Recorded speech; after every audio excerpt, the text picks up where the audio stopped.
Maya Televisión presenta Al fin de la noche. Bienvenidos. Bienvenidos al noticiario Al fin de la noche por Maya Televisión. Esta es una producción desde la ciudad de San Pedro Sula, la costa norte de Honduras. Caliente, caliente, pero calientísimo el clima. Y esto se pone mucho más caliente, insoportable, y en un momento hay hechos completamente detestables. Y una de esas acciones es la quema de las cañeras que se realiza en Honduras. Y les hablo porque hay cañales allá en el sur del país, hay cañeras en los valles de Santa Bárbara, Chumbagua, y por supuesto las cañeras del Valle de Sula, La Faja, allí entre Yojoa, la zona de Villanueva y La Lima, Santa Rita. Todavía continúan con esta técnica de quemar el cañal. Ahora que estamos con esta pandemia del coronavirus, uno de los signos de sospecha para positivo es la respiración, el cansancio, el agotamiento pulmonar, afección bronquial. Y con esas cantidades de humo, de hollín, de ceniza y lo caliente con estas quemas de las cañeras, se pone completamente en riesgo, precaria la situación de la salud de los habitantes que circundan estas plantaciones, propiedad de empresarios millonarios, aportantes de campañas políticas, fabricantes de alcaldes, diputados, fabricantes del nuevo inquilino de la casa presidencial. No importa el partido, la cuota de esta gente de dinero e influyentes políticos que hacen y deshacen en Honduras, porque estoy hablando de Honduras, es demasiado grande. La cuota de pago hacia la contaminación, la degradación de todos los recursos y de todo el entorno es enorme. El río Ulúa, el río Chamelecón, el río Aguán, les estoy hablando de afluentes muy conocidos, el río Umuya y Comayagua, el río Choluteca, el lago de Yojoa. Esto es una acción completamente asesina, criminal, de parte de los inversionistas de uno o de otro rubro. El lago de Yojoa está requete contaminado. Por mucho que diga la compañía minera que ha metido controles, siempre tiene fugas que contaminan el lago de Yojoa.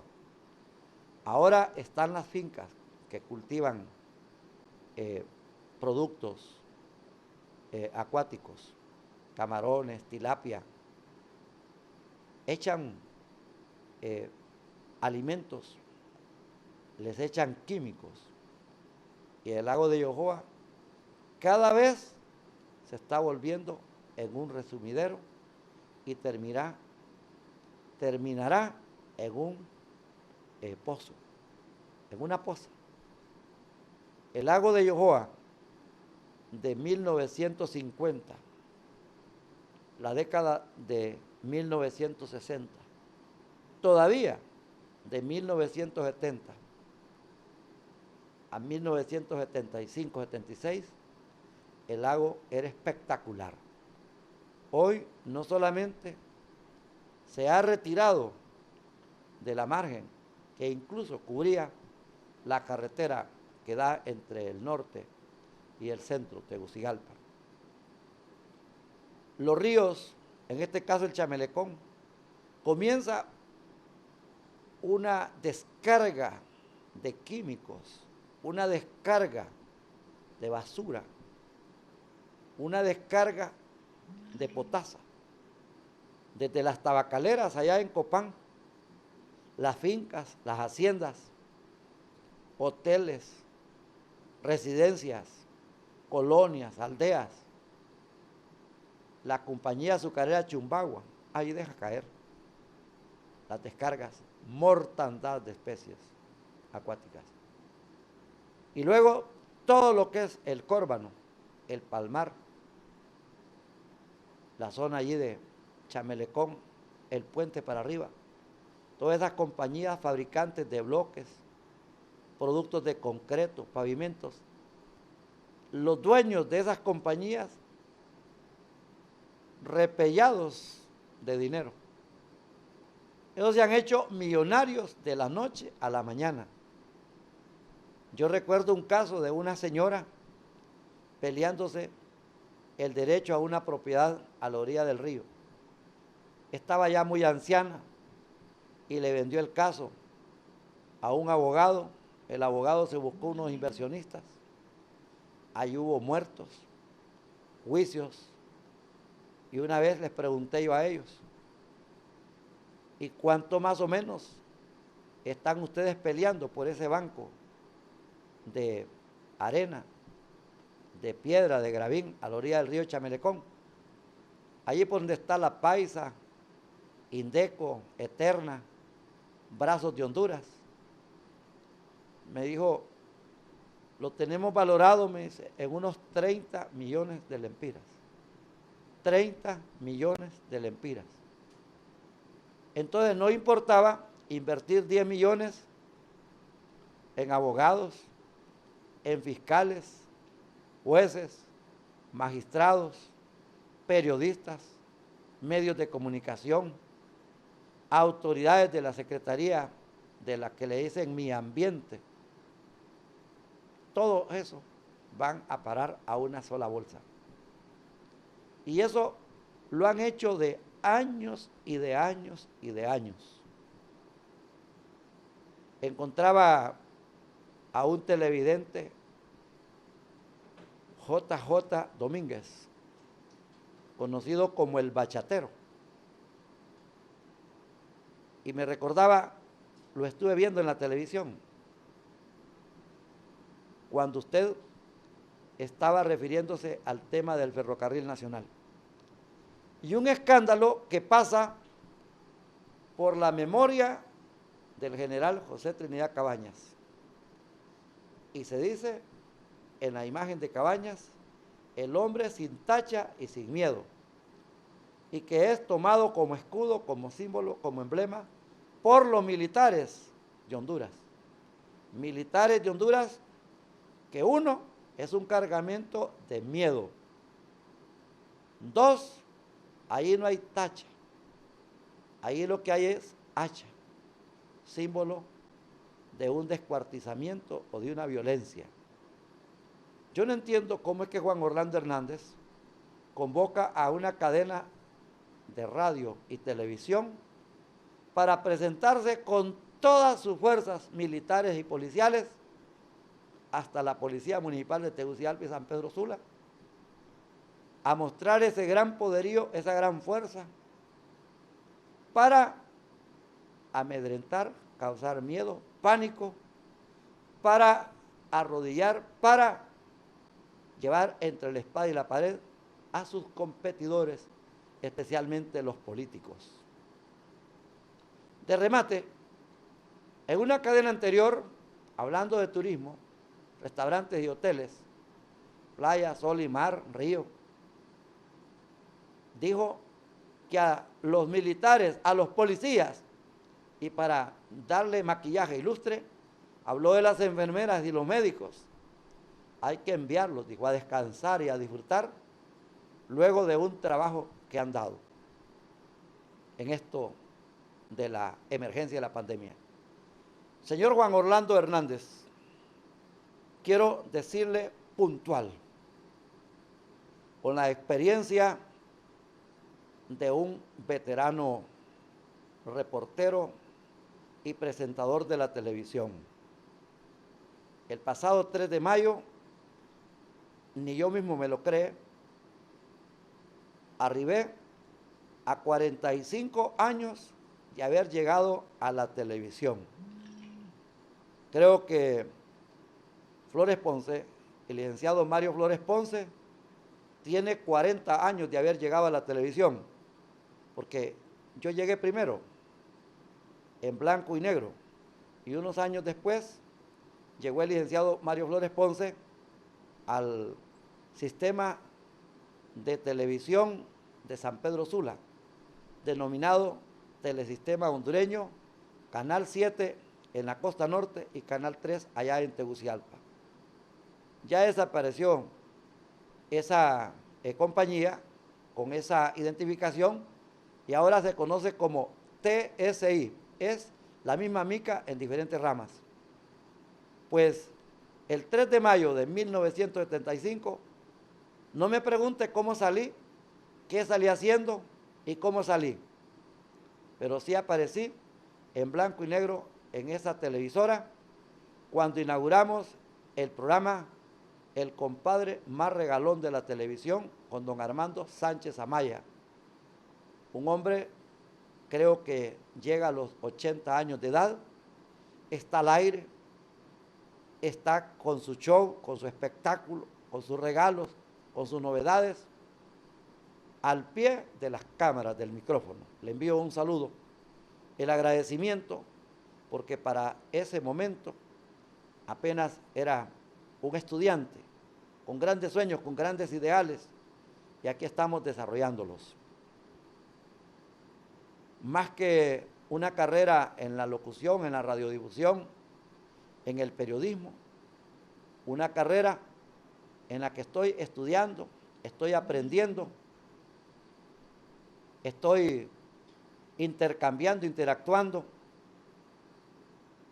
fundando emisoras, apoyando televisoras y sobre todo la carta de presentación de haber contribuido a fundar la primera y la única escuela de locutores de Honduras. Para este tipo de cosas no hay reconocimientos, no hay premios.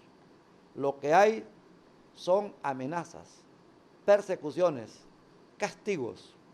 No hay estímulos, hay tormentos, hay angustias. La intención de querer asesinar el proyecto, de haberlo cerrado durante un año por parte de gente con la conciencia no solo negra ni percudida, sino pestilente, arruinados en el sistema educativo. Y sobre todo, este momento tan importante, el que hemos asumido de trabajar por Honduras.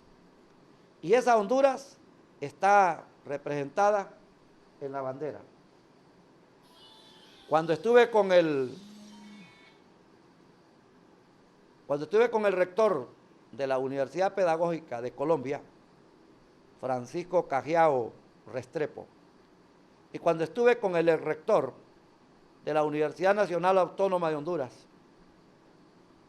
Juan Almendares Bonilla, yo les dije públicamente que me sentía un alumno, que me sentía un estudiante de recibir esa cátedra. Y al final de la transmisión les dije que esperaba de ustedes la nota, la calificación, el porcentaje. Nada de teoría, nada de práctica, sino que cuestiones completamente reales. La defensa de la patria. Yo no entiendo cómo en la sociedad, cómo en esta nación, cómo en este país, cómo en la República de Honduras, aparecen hombres y mujeres que dicen ser dirigentes populares, ser líderes de oposición, y cuando la patria los llama, aparecen completamente escondidos, aparecen completamente encuevados. Yo les pregunto, ¿para qué se cuidan tanto? ¿Para qué? para seguir comiendo pollo, pizza, hamburguesa, para seguir bebiendo Coca-Cola, Pepsi-Cola, cerveza, guaro, aguardiente. Póngale que sea tequila, ron, whisky, vino, champán, cususa, gato de monte, es alcoholismo. Para estar con estos aparatos, volando pornografía, volando basura, estar diciendo que van a hacer, elevando consignas, el pueblo unido jamás será vencido, patria o muerte. Yo quisiera que lo dijeran en un realismo, como está aquí en estos libros, como lo hizo este hombre, Ramón Amaya Amador. Este es el libro del mes de mayo de cualquier aspirante a socialista o a oposición, sea de donde sea. El camino de mayo es la victoria, Ramón Amaya Amador. El señor de la sierra, los brujos de Ilamatepec,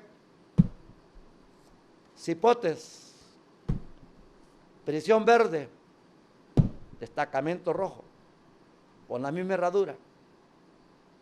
Tantas obras de nuestro conciudadano, de nuestro compatriota Ramón Amaya Amador. En este momento, solamente les voy a hablar de este momento de la pandemia. Yo viví una experiencia que si no hubiera estado allí, si no hubiera visto, si no hubiera oído, ni yo mismo me la creyera. El sepelio del historiador Joaquín Portillo. Solo estaba la esposa, una hija y un hijo de la señora, hijastro de don Joaquín. Estaba un campesino a la usanza, su ropa sucia, raída, propia del campo, sus botas de hule, su presentación, su humildad, su sencillez, su cordialidad. Y la señora, creo, que trabajaba con ellos. Allí no estaba nadie de la representación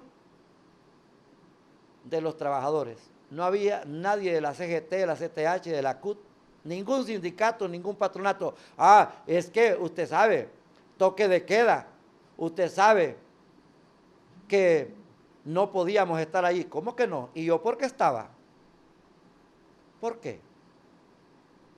Perfectamente, si tienen ustedes disponibilidad de moverse, de hacer. Pero les garantizo que más de alguno de ustedes fue al funeral, al velorio de Rafael Leonardo Callejas. Porque a pesar que un día antes de morir Callejas se había decretado en el país que no podían haber velorios, el gobierno de Juan Orlando Hernández y de Mauricio Oliva se dio con la piedra en los dientes. Fue una prueba de fuego para saber que donde hay dinero, donde hay poder político y donde hay poder de las armas, se aplasta, se humilla y se lleva de encuentro a cualquiera. Y no hay ley, ese es papel sanitario, ese es papel mojado. Tanto la Constitución como cualquier disposición. Para ellos no vale nada. Con esta pandemia se han visto cosas trascendentes. El sindicato de la universidad donde se jubiló Joaquín Portillo, ahí no había nadie, el Citraúna. El ataúd, que lo compran mediante un convenio, se lo fueron a tirar a la puerta a la esposa. La pompa fúnebre, que debía tardar por lo menos unos 30, 45 minutos de Armenta, donde vivía don Joaquín, al cementerio Jardines, no tardó ni 15 minutos. Y de remate me tocó ir a pelear con Sinajer y me tocó ir a pelear con Copeco, con la policía y los militares, que una vez metido el ataúd dentro del hoyo, allí en Jardines, lo querían sacar, llevárselo para una prueba post-mortem de COVID-19. No lo permitimos. Y vale que llegó Maya Televisión, llegó Radio 1. Una señora me preguntó, ¿y usted quién es? ¿Con qué orgullo, con qué hidalguía levantar mi frente y decirle, Comunicación Social, Radio 1, La Poderosa y Libertaria, Maya Televisión, Radio El Mundo. Vamos a ver, ¿qué pasa aquí? Pongamos orden. Porque por muchas balas que tengan esos R-15, esas metralletas, esas pistolas, pero las balas de nosotros también tienen un valor, que son las ideas, que son las palabras, señoras y señores. No había nadie en ese momento para defender lo majestuoso de un hombre que le dio toda su patria, Joaquín Portillo. No habían trabajadores, no había nadie del Partido Libre, no había nadie del Movimiento Popular. Hasta la escuela Roger Iván Vados, que él patrocinó, que él defendió. Nunca se me olvida una vez que don Joaquín dijo, en la escuela Roger Iván Vados no quieren saber nada de Radio 1. Claro, ya fue penetrada, ya fue contaminada, y por eso no quieren oír la voz de Juan el Bautista. Así de sencillo. Pero fue esta emisora la que se echó al hombro la imagen de Joaquín Portillo. Guardamos la esperanza de construirle un monumento, de construir algo que lo perpetúe. Aquí en este país, señoras y señores, es bien difícil la situación. Y les quiero referir dos historias. La primera es la de un hombre que Rodrigo Castillo fue ministro, dijo que la Constitución aquí no vale nada, que la Constitución es papel sanitario. Uno. Dos, quiero referirme, quita la Constitución, quiero referirme al Código Penal, que está en una situación dormido o de vacaciones, sin acción, vacatio legis, por segunda vez, termina el 10 de mayo, casi a punto de aprobarlo en medio de una gran impunidad. Uno. Dos. Tres. En el mes de marzo hubo elecciones en el Colegio de Abogados de Honduras. Y como nunca, una alianza de tres movimientos con un candidato extraordinariamente dotado y bien fortalecido para hacer el cambio en un gremio representado a través de una institución que se llama Colegio de Abogados de Honduras. El abogado Freddy Cerrato ganó las elecciones de manera arrolladora a nivel nacional. Temprano estaba bien petateado el frente que representa al Estado de Honduras, al gobierno de Honduras, a la Corte Suprema de Honduras, al Ministerio Público, a la Policía, a las Fuerzas Armadas, al Partido Nacional, el Patria y Justicia, que por años y años ha hecho y ha deshecho. Y ahora la oposición barrió con todo, se llevó todo. En San Pedro Sula, la abogada Marilú Torres ganó. Total, es que ahora no quieren entregar el poder. Qué lamentable un colegio de abogados que en este momento de crisis sale con 500 lempiras. Peor es nada, diría alguien, es cierto. Pero 500 lempiras para un abogado es una gran ofensa. Si ellos ni en una consulta cobran 500 lempiras. Pero vean lo que está pasando. Pues vamos a ir con lo primero. Lo primero es lo primero. El Código Penal está a punto de entrar en acción y hay oposición. Hay organismos como el CNA que se están oponiendo, organismos internacionales se están oponiendo. ¿Cuál es la posición del Colegio de Abogados de Honduras? Para ello tenemos por la vía telefónica al abogado Freddy Cerrato desde Tegucigalpa. Buenas noches, abogado. Muy buenas noches, mi estimado, es un placer saludarle, saludar al pueblo hondureño y de manera muy particular al gremio de abogados y abogadas de Honduras. Efectivamente está previsto la entrada en vigencia para el 10 de los corrientes del nuevo Código Penal. Desde que salió a la palestra pública la manifestación del Congreso, la entrada en vigencia del mismo, vino la reacción de distintos sectores organizados de la sociedad y de la sociedad en general, de cada individuo que de repente guarda silencio porque no tiene la posibilidad de acceder a un medio, pero que escucha, piensa, analiza y considera de que realmente no se le respeta su voluntad y que no hay un Estado democrático de derecho. De que los diputados en el Congreso se deben al voto del pueblo que los elige para que representen los intereses de este pueblo. Pero luego el pueblo siente que lo defraudan y que lo traicionan, porque gobiernan a espaldas del mismo pueblo y no regresan para escuchar la voz del pueblo que no está de acuerdo con sus actuaciones. El Código Penal es una de esas situaciones. Si bien es cierto que el Congreso tiene la iniciativa para aprobar leyes, no es menos cierto que esas leyes deben de estar acorde con la necesidad social y con el imperativo categórico de una sociedad que demanda justicia. Se pretende hacerlo entrar en vigencia cuando se está discutiendo en el país una serie de situaciones donde justamente diputados, exfuncionarios y otra serie de ciudadanos de grupos de poder están siendo cuestionados y enjuiciados, sobre todo a través de las iniciativas que llevó a cabo la MASI. Entonces sale una serie de figuras nuevas que desvinculan y desvirtúan figuras que ya estaban, que tenían un castigo más severo para una serie de delitos, y se incorporan en este nuevo código figuras que disminuyen la libertad del pensamiento, que disminuyen la posibilidad de en las redes sociales de pronunciarse y de denunciar una serie de situaciones. En términos generales, como abogado, tengo el rigor y el conocimiento científico para hablar de la normativa jurídica, pero cuando hablamos en un medio de esto es necesario hablar en un lenguaje sencillo y que sea captado por el pueblo. En suma, es un código que está siendo cuestionado por las organizaciones y por la sociedad porque en pleno no están de acuerdo con el contenido de este código en muchos de sus aspectos.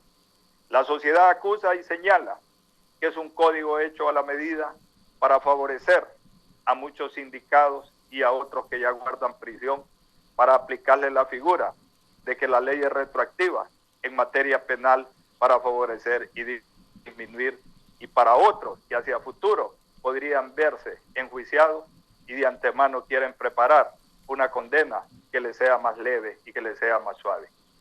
El código no debería de entrar en vigencia en este momento.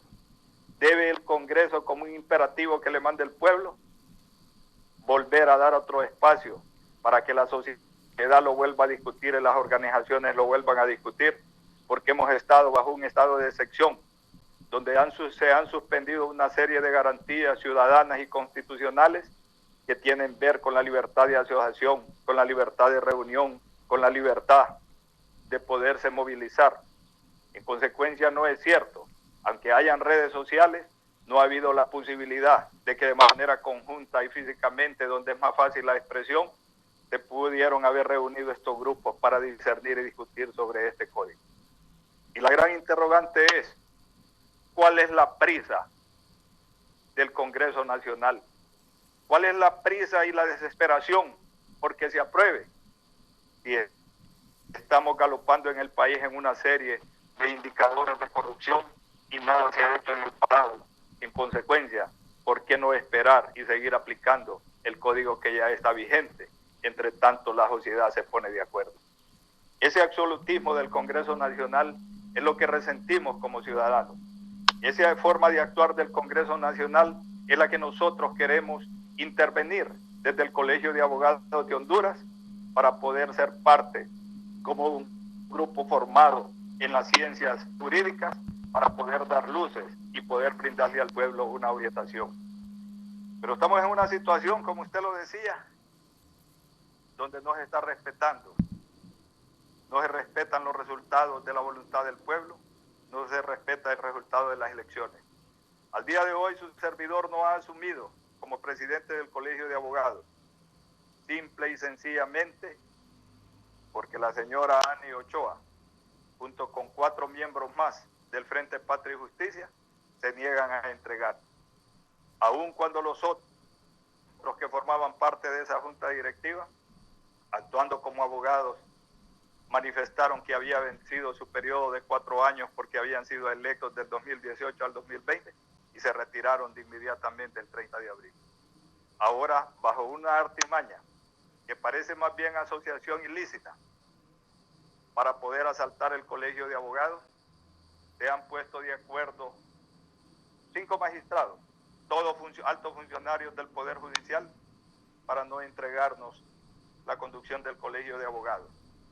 Y hay que decirlo con nombre y apellido.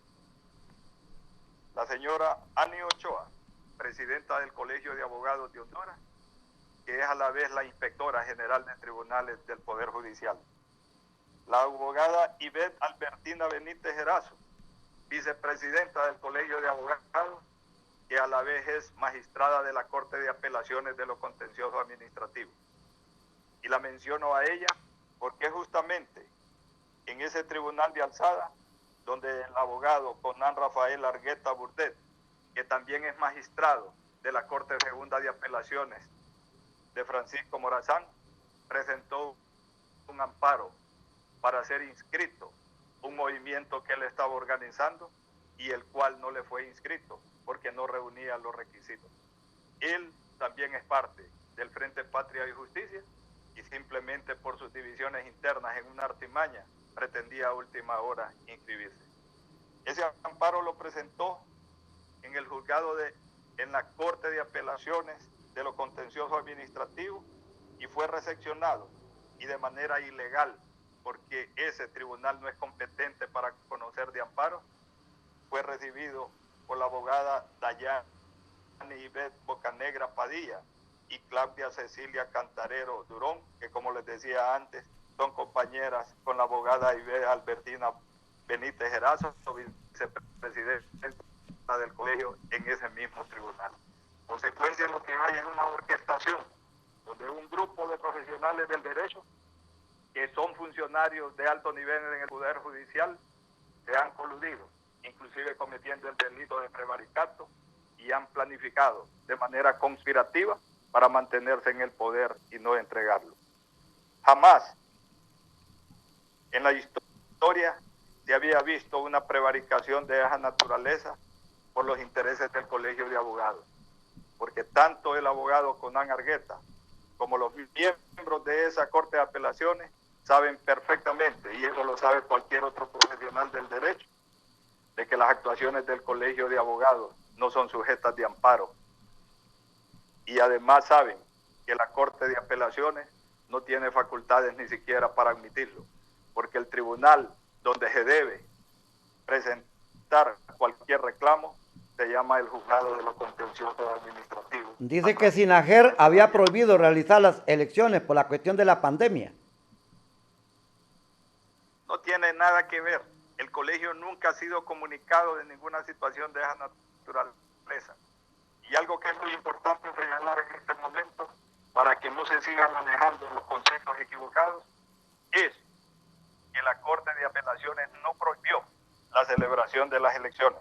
Porque esto hay que dejarlo en claro, porque se ha dicho, y he escuchado allá al abogado Menardi manifestar que son respetuosos de la ley y que ellos están de acuerdo. Y me permito recordarle al colega, debemos de tener ética, debemos de tener honor, no solo como abogado, sino como hombre. Él fue al proceso electoral. Ahí tengo los videos donde temprano se estaba declarando ganador. Tengo las fotografías donde él marcó su voto de manera pública, votó por él mismo y ahí aparece el voto en la mano donde está mi fotografía a la par. Todos fuimos al proceso electoral a nivel nacional. La comunicación que mandó la Corte de Apelaciones de manera ilegal el día 13, es decir, el viernes, lo que dice es que a prevención recibe el amparo que presentó el abogado Conan Argueta y que suspende, declara con lugar el acto reclamado que consiste en la no inscripción del movimiento del abogado Conan Argueta, no en la suspensión de las elecciones, y pide que se le garantice a él su participación y su ejercicio de elegir y ser electo. Y ahora yo me pregunto, El 14 eran las elecciones al día siguiente. Ya todas las maletas electorales habían sido distribuidas en los 28 capítulos a nivel nacional. El Consejo Nacional Electoral había emitido los votos, ya se habían emitido los listados y todo ya estaba en cada centro de votación. Cuando viene la Corte de Apelaciones de manera ilegal el 13 y dice que participe, la pregunta es, ¿y cómo va a participar si el 29 de febrero había vencido la fecha para presentar planillas? Y el señor Argueta no presentó ninguna planilla. Hay que presentar planilla para la Junta Directiva Nacional, hay que presentar para el Tribunal de Honor y para cada una de las planillas de cada uno de los capítulos, que son 28. No presentó, no existe ningún documento. Lo único que él, oiga bien, había presentado en fecha 25 de febrero era un listado de nombres para llenar el requisito para ser inscrito un movimiento, pero una intención de participar. La intención, pero era más bien la cuestión de ver cómo perturbaban el proceso ante la evidente fuerza y entusiasmo que desarrolló el proyecto de la alianza, con un planteamiento claro de terminar con la corrupción y con la manipulación en el Colegio de Abogados. Y luego, si usted mira ese listado que él presenta, pero que no llenó los requisitos, porque la ley exige una cantidad, pero aparte de eso, que deben de estar solventes con el colegio. Pero toda esa lista la podemos sacar públicamente y va a ver que solo son de los jueces, de los escribientes, receptores y secretarios de los juzgados, porque la mandaron a recoger a los juzgados casi de manera obligatoria. Jamás él hizo una reunión con la misma gente que firmó en el listado. Jamás lo pusieron de candidato. Es más, si buscamos los nombres ahí vamos a encontrar a esta misma magistrada y vamos a encontrar en el listado a los también para que a él le quisiera. Es un acto de corrupción, es un acto amañado, donde es un acto de ellos mismos, del Frente Patria y Justicia, acostumbrados a manipular. Pero lo que es el colmo es que, y lo digo así, mire, cuando me pongo a revisar ahora detenidamente la ley, me doy cuenta que ha sido ilegal hasta la elección de Annie Ochoa y todas esas participaciones, porque la ley de organización y distribución de los tribunales, el código de ética, la ley de la carrera judicial les prohíbe participar en política a las autoridades judiciales, sobre todo a los que tienen anexa jurisdicción, por la razón sencilla de que con eso están perdiendo la posibilidad de participar en condiciones de igualdad, porque tienen una posición de supremacía, pero además es porque no es compatible con el ejercicio de administrar justicia. Desde el momento mismo en que ellos deciden participar, entonces van creando una identidad de amistad íntima con los equipos de trabajo que les acompañan y van creando una división y diferencia de rechazo con aquellos que los adversan a ellos. En consecuencia, desde ese momento desnaturalizan el ejercicio de la administración de justicia. No debería de participar ninguno de estos señores. Y el mismo Conan Argueta es un magistrado de la Corte de Apelaciones que con frecuencia integra el pleno de la Corte Suprema de Justicia. Tenemos una enorme mora judicial en el país. Entonces la pregunta es, ¿qué anda haciendo este individuo buscando ser presidente si ni siquiera pueden tener al día la administración de justicia en los tribunales? Y los anaqueles están absolutamente llenos de juicios retrasados y justamente las necesidades que a veces padecen los colegas y la injusticia que miran los que son parte en el juicio es porque no hay una justicia rápida y expedita, porque no hay una sentencia en la cual el abogado pueda retornar y decirle a su cliente, aquí está resuelto su asunto de manera pronta, de manera rápida. Mire, yo me he quedado perplejo, yo se lo digo, estoy sumamente asustado al revisar detenidamente y observar el comportamiento que no se había sacado a la luz y que ahora yo lo denuncio con hidalguía.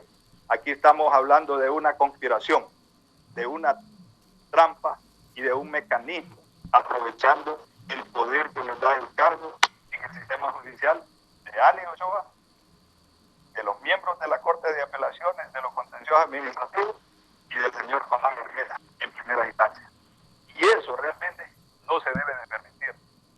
debe rechazar categóricamente la sociedad y lo debe de rechazar el gremio, independientemente de cuál sea el frente en el que él milita. Debemos ser hombres de primera línea. Por eso es que en Honduras ha habido desde el Colegio de Abogados un silencio culpable para no señalar todos los abusos que se cometen en la administración de justicia del país, en la creación de leyes que son lesivas al pueblo hondureño y lesivas al mismo profesional del derecho independiente. No se puede permitir que quienes administran la justicia la aprovechen en su propio beneficio a través de este conflicto de intereses que ellos mismos se manejan. Qué despectiva la señora Ani Ochoa, abogado Freddy Cerrato, cuando Dígame. los periodistas en Tegucigalpa le preguntan a la señora Ani Ochoa sobre el triunfo de la alianza de oposición contra el Patria y Justicia, y de manera despectiva, despreciativa, dice que no sabe nada de los resultados, y enseguida dice que están en una emergencia, en una pandemia, y que no se puede realizar la asamblea del 30 de abril, y que hay una acción en una instancia judicial, y que después que se sepa eso es cuando se va a dilucidar si entregan o no entregan el poder. ¿Qué forma más bonita de manipular, de usurpar y de mantenerse en el poder en este momento en lo que es el Colegio de Abogados, donde está el caso que se robaron, hurtaron al sistema de previsión social más de 500 millones de lempiras, donde todos están involucrados, especialmente Patria y Justicia, y donde no se ha recuperado nada. Allí tienen a unos con penas leves, y como usted dijo, con el nuevo Código Penal, esta cuestión se va a arreglar de una vez por todas, se va a pavimentar, se va a limpiar para ellos.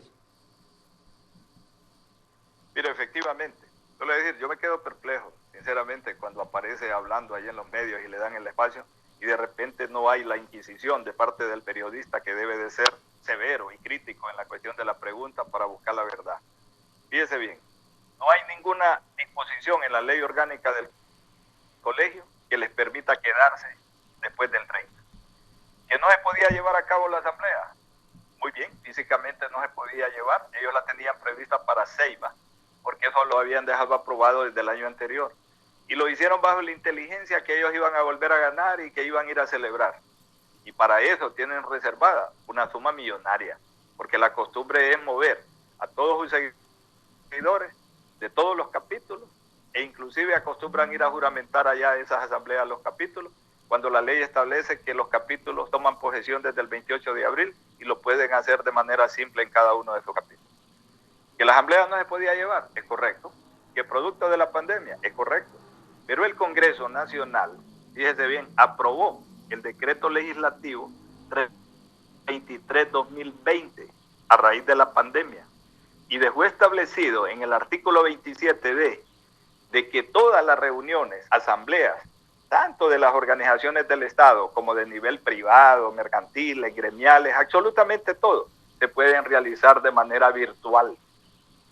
En consecuencia, lo digo públicamente, su servidor le redactó los considerandos para que hicieran la transición, fundamentado en el hecho que en virtud de que ellos vencieron ya en su periodo, segundo, de que llevaron a cabo las elecciones y la Junta Electoral dio a conocer los resultados, tercero, que ya es de conocimiento público cuál es la estructura de las nuevas autoridades en la Junta Directiva Nacional, en el Tribunal de Honor y en cada uno de los capítulos de Honduras, y cuarto, en función de que fue materialmente imposible llevarse a cabo la asamblea, y quinto, que la ley establece este mecanismo, se acuerda.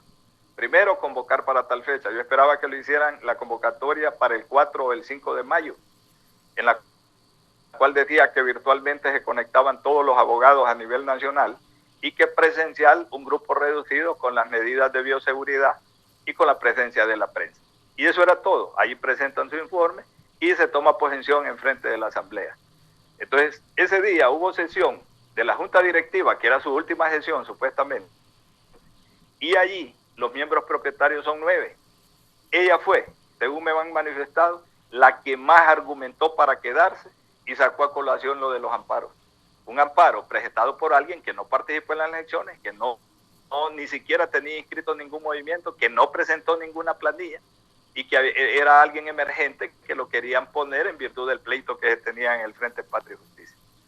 No tenía lugar ningún amparo, lo arreglaron en una cuestión para que se lo recibieran ahí, y sin duda ese amparo va a ser desestimado, porque es una vergüenza y que empuercaría a todo el sistema judicial del país, a la Corte Suprema, y no le conviene ni al mismo presidente de la Corte Suprema ver que vaya a avalar él situaciones de esa naturaleza que son tan burdas. Todo esto tiene que ver con la entrada en vigencia del Código Penal, abogado Freddy Cerrato.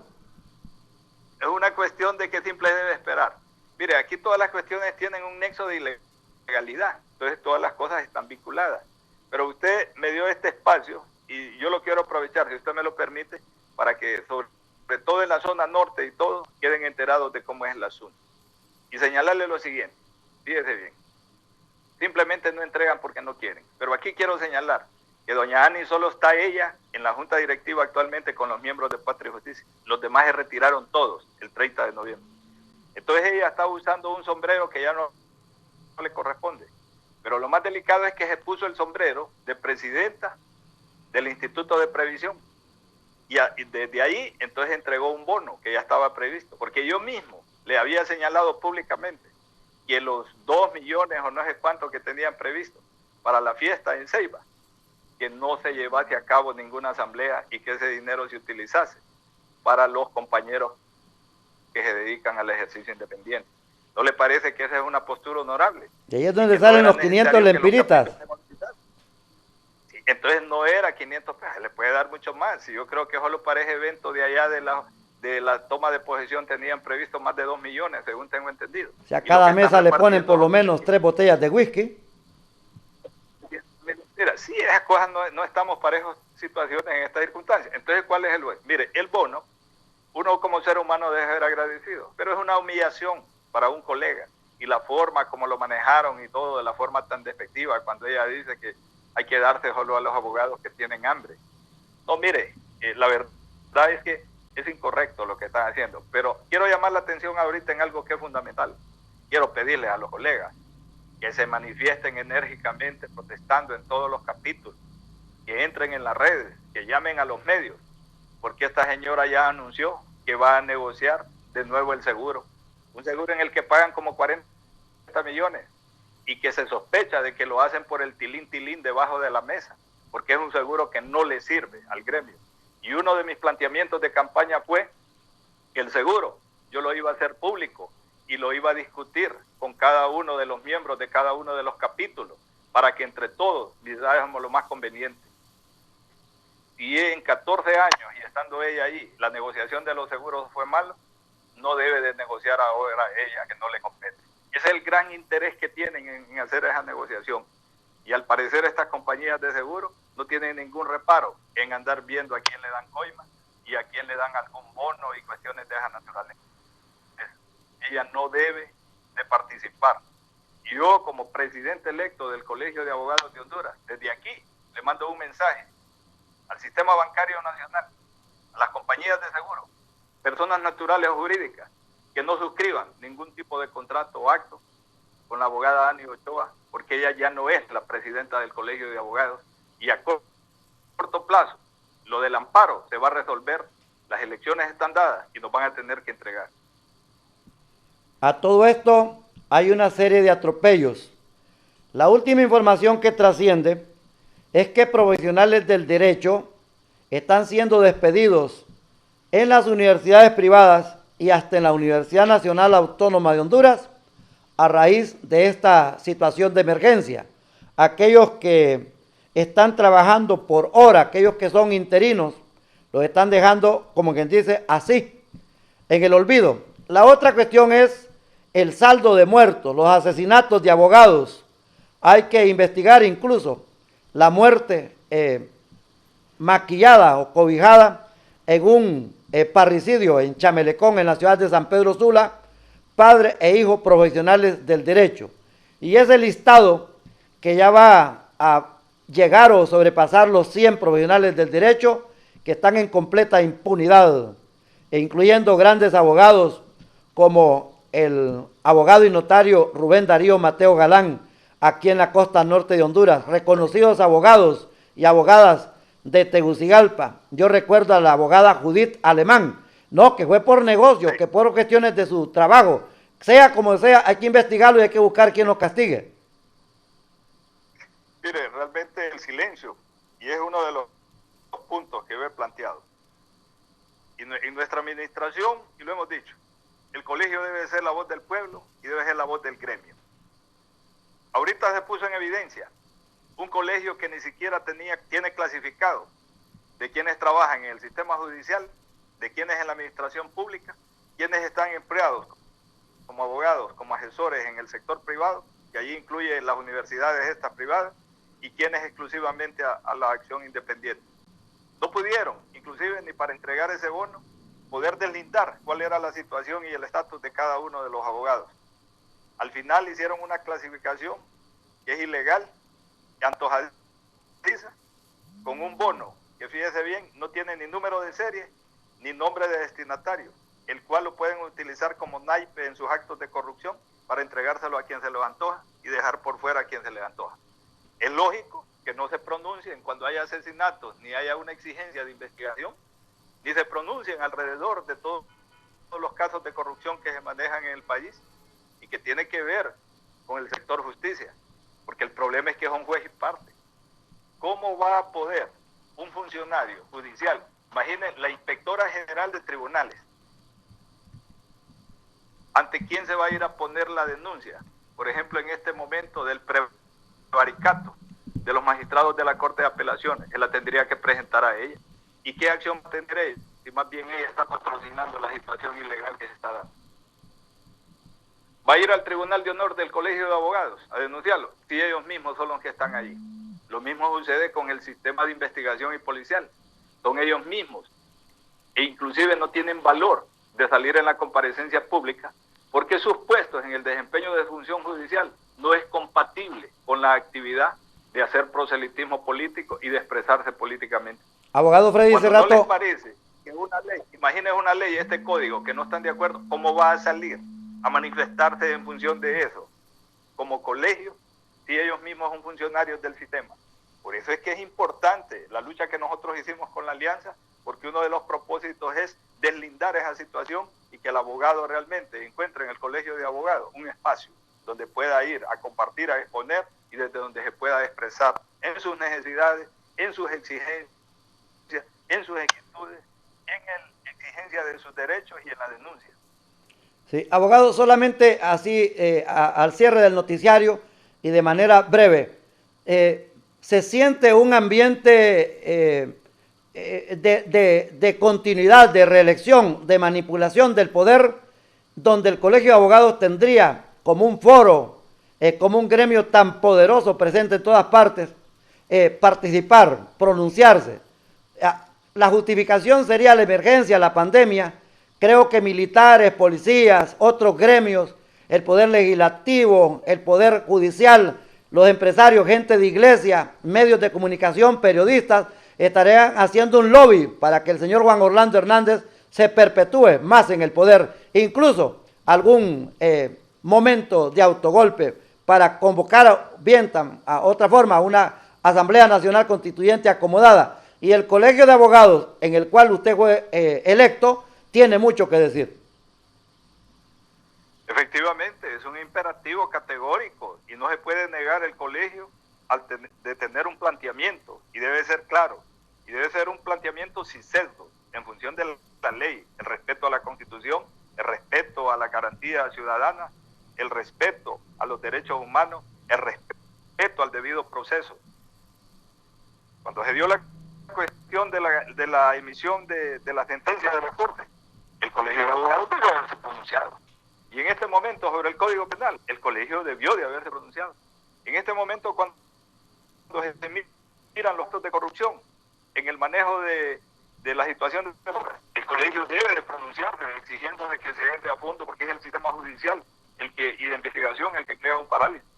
Cuando viene y se aprueba en el Congreso una ley para que todos los diputados que estaban siendo objeto de investigación y otros que ya estaban en juicio, separara esto y luego se le trasladara y se les diera un espacio de 3 años para que el Tribunal Superior de Cuentas revisara esta situación, y donde hubo el diputado Redondo y la ASJ y el Consejo Nacional Anticorrupción y todo habían presentado y el mismo Ministerio Público, que les estaban quitando la función de tomar iniciativa para enjuiciar a quienes se apoderaron de los recursos del Estado.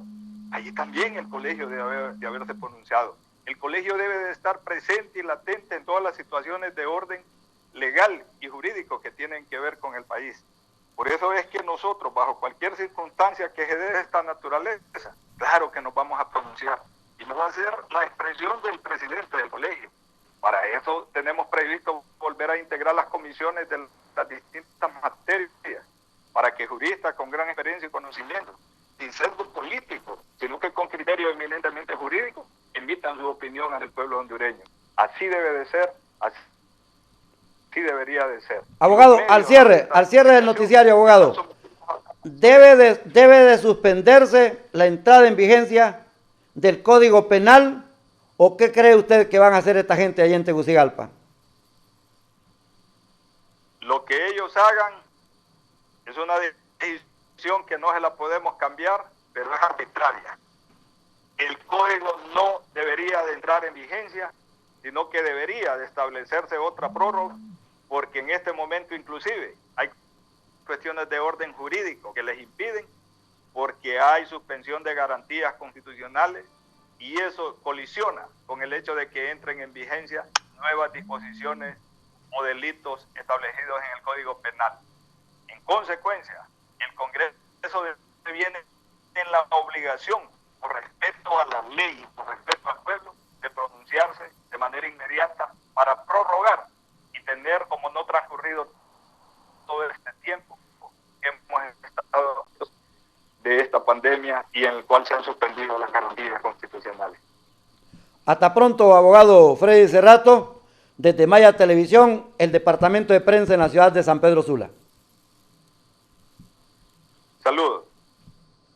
El presidente electo del Colegio de Abogados de Honduras, Freddy Cerrato. El código es suave para unos y duro para otros a futuro. Saben ustedes que la protesta pública está sancionada y le va a costar cárcel a cualquiera. Ya tenemos gente presa. El periodista David Romero Elner, por investigar la corrupción y abanderarse de la verdad. La gente defensora del agua, del ambiente, el caso de Guapinol, el caso de Lancetía en Tela, los defensores de derechos humanos, persecución y acción contra la libertad de expresión. El abogado Rodolfo Dumas Castillo ha puntualizado su preocupación por la situación de los medios de comunicación. Periodistas tarifados, serviles, plegados al poder absoluto de Tegucigalpa, hoy están llorando porque la teta en la cual han estado mamando, hoy les pasa la cuenta y les reclama por qué están vociferando. Así es, y eso no tiene valor. En cambio, sentimos compasión, son dignos de conmiseración, porque siempre han estado cobijados a esa sombra que para ellos es poder, para nosotros es un zapato sobre la dignidad del pueblo.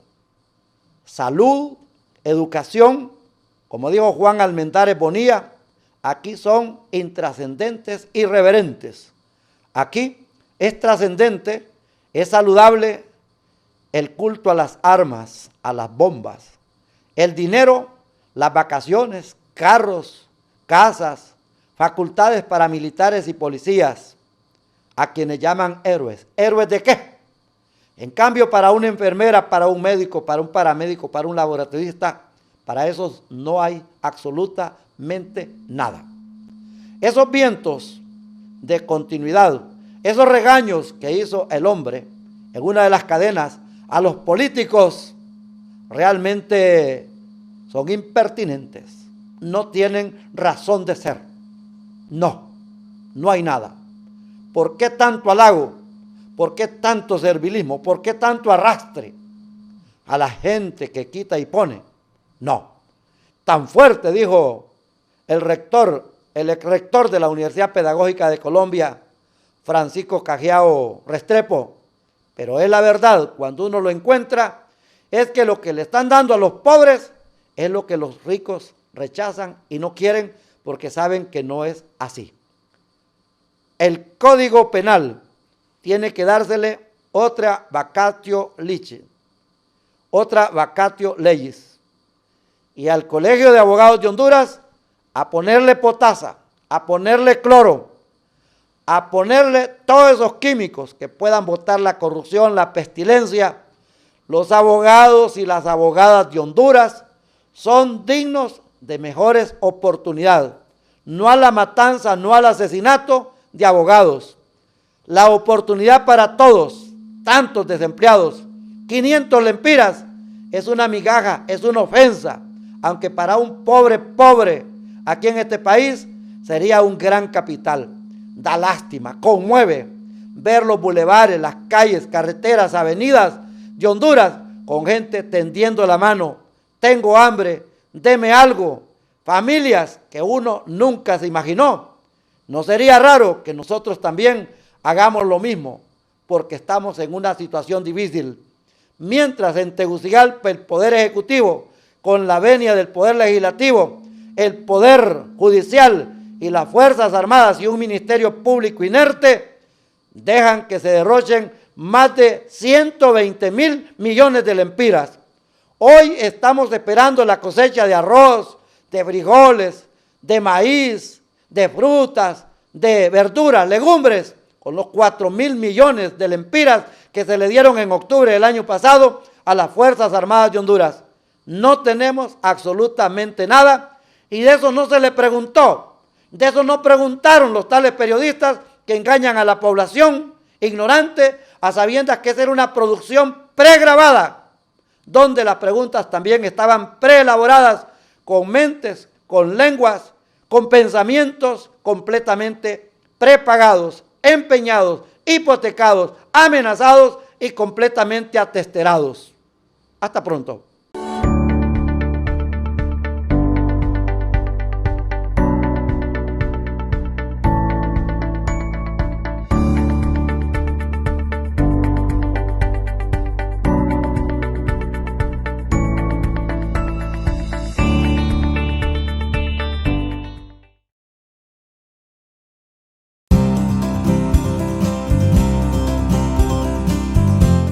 Educación Financiera es un programa para la gran familia de Grupos Aremar.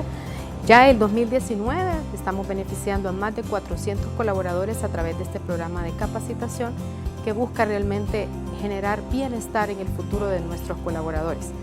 Esto viene y es parte de la estrategia de responsabilidad social empresarial basada en el pilar de educación, donde nosotros estamos buscando fomentar esas prácticas, buenas prácticas y por supuesto generar bienestar a través del buen manejo de las finanzas. Y agradezco a Grupos Aremar por esta oportunidad que me da por recibir estos talleres. Con esto vamos a mejorar la administración de nuestras finanzas en nuestros hogares y a todos nuestros equipos. Nos han enseñado de cómo administrar muy bien nuestros salarios y ponernos al día con nuestras deudas, dar prioridad, igual poder ayudar a nuestra familia. El programa de educación financiera es un éxito gracias al esfuerzo y la participación de todos nuestros colaboradores. Estamos desarrollando a nivel nacional, desde lo que es la zona de Atlántida hasta la ciudad capital.